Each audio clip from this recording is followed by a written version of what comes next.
Dobrý den, vítáme vás u pořadu o Kinského zahradách.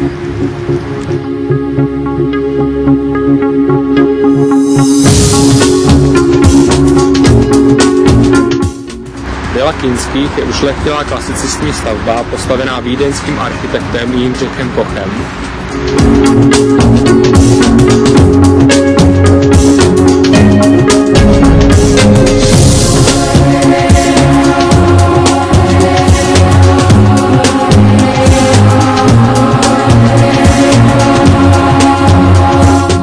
Jižní svah Petřína, dnešní Kinského zahrada, byl využíván jako vinice.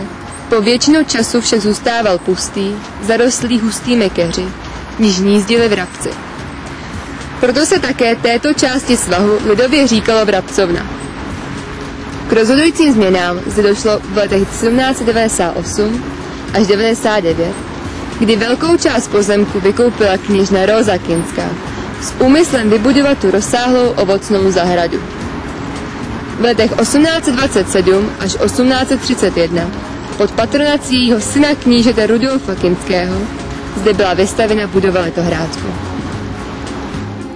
Po umístění národopisného muzea do Vily Kinských roku 1905 byly v zahradě umístěny další drobné doplňky. Zvonička z Valašska, kostel svatého Michala umístěný v horní části zahrady. Jedná se o roubený kostelík z 18. století. Kromě jmenovaných zahrnuje zahrada řadu dalších objektů a drobných plastik. Bronzová socha Lachtana, umístěná uprostřed jezírka v horní části zahrady, je dílem Jana Laudy z roku 1953. Pískovcová socha Herkula, umístěná uprostřed spodního jezírka, je barokní stavba přenesená sem z Kampy. Mramorový pomník umělkyně Hany Kvapilové znázorňuje sedící postavu na hranolovém soklu. Jedná se o dílo Jana Štursy z roku 1913.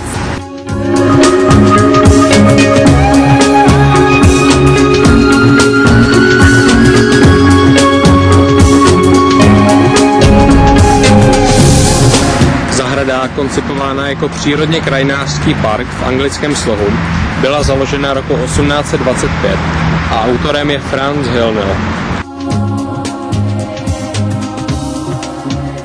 Památky jsou v našem povědomí zapsány především jako svědkové naší minulosti a hmotné doklady naší historie.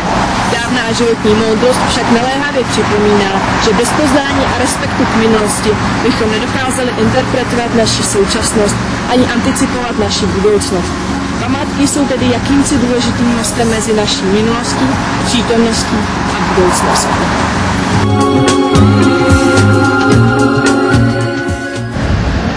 Tak Kinský zahrady založil vlastně rod Kinský a sloužilo jim to jako takový vlastně letní prostory k rekreaci a je tady spoustu památných stromů. Postavili tady letohrádek Kinský, který se uchoval dodnes a je pěkně zrekonstruovaný a teďka tam je muzeum a vystavují se tam různý dobový kroje a jsou tady různý programy, které se týkají té kultury a spíš se to váže takový jako té lidové tvořivosti.